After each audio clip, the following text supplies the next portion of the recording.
All right, guys. I just wanted to do a kind of short video.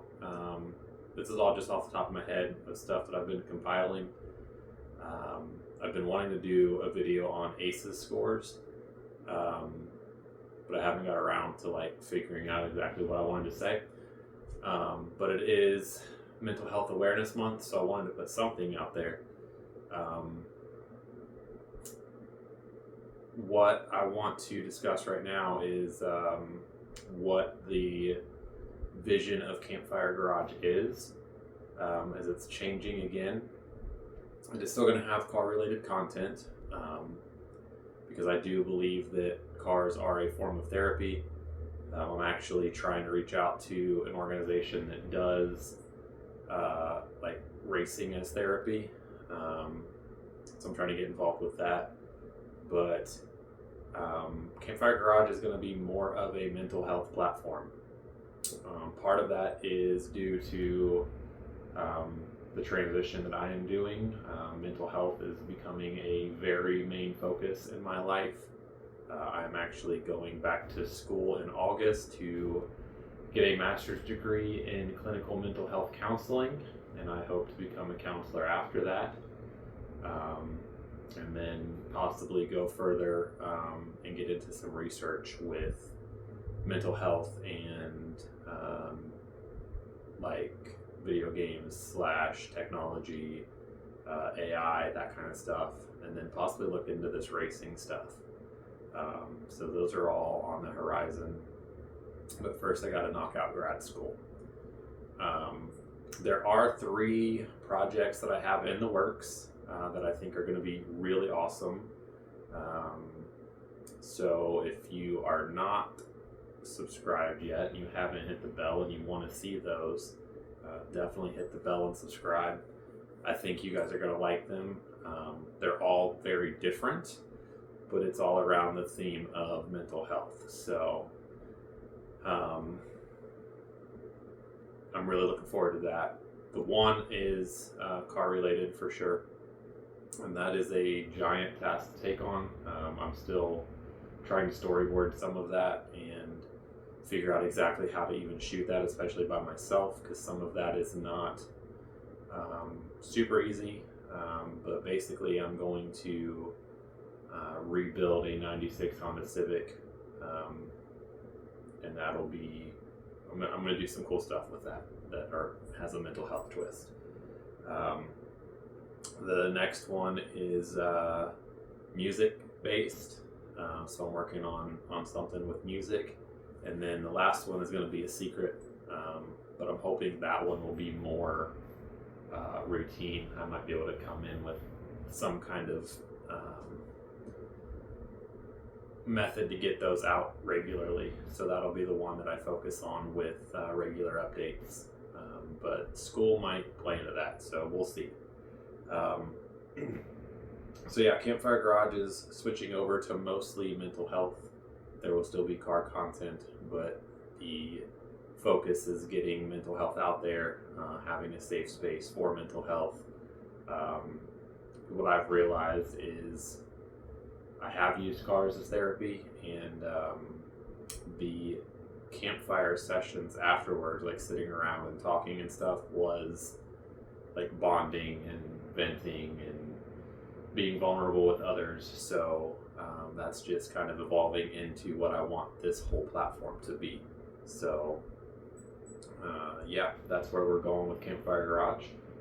So what I did want to talk about, as I mentioned at the beginning, were ACEs scores. This is a test that you can take, and if I'll try to find the link and put it in the description, but it's Adverse Childhood Event.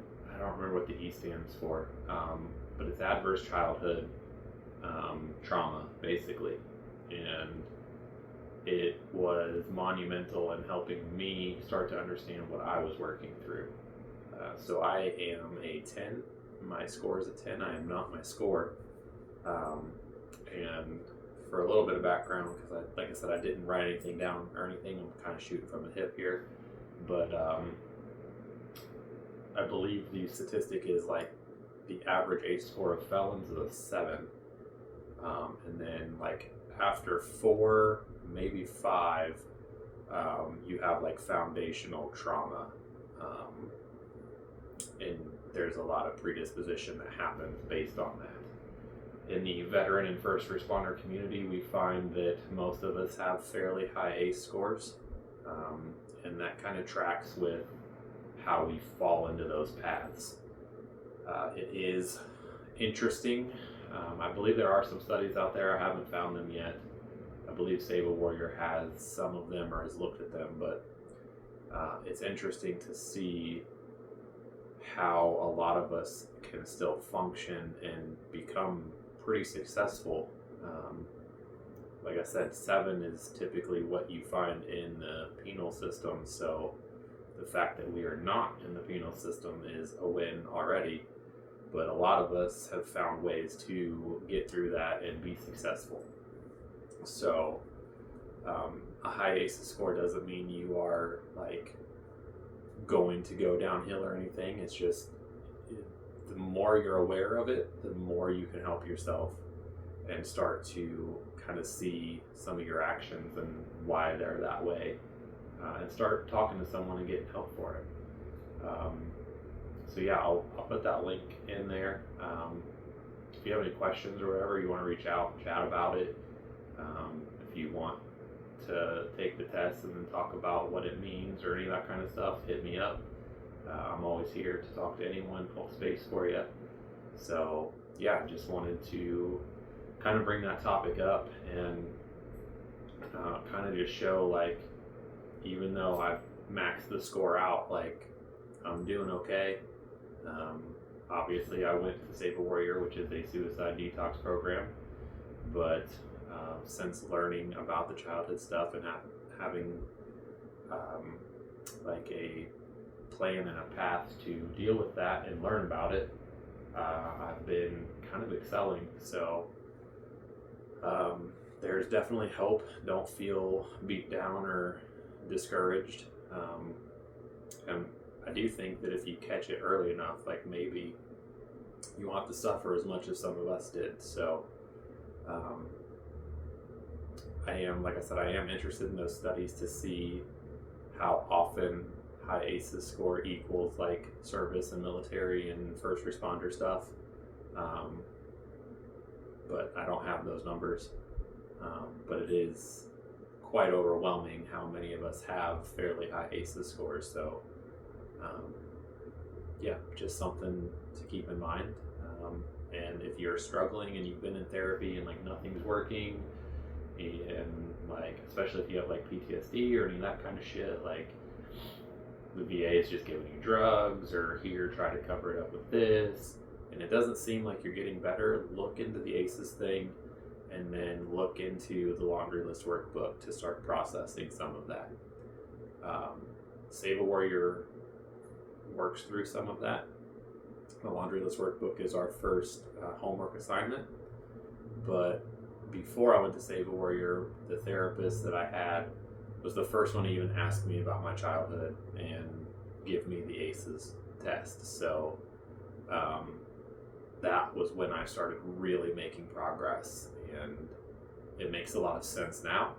But at the time, like, that was new to me. It didn't dawn on me that that was where a lot of my issues were coming from and a lot of the way I was. So yeah, the link will be in the description. Hit me up. Hit that bell if you want to see those 3 things that we're working on here. And I hope to have some of that up soon. I'm trying to find a day to start the recording for the one that I want to do over and over. It's going to be pretty interesting.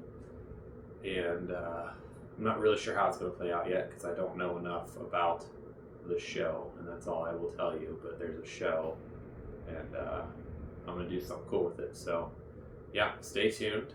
Thanks for being here. And yeah, just remember, May, Mental Health Month. Just get it out there. It's okay to not be okay. Find some safe people. Let's chat. And I love you all.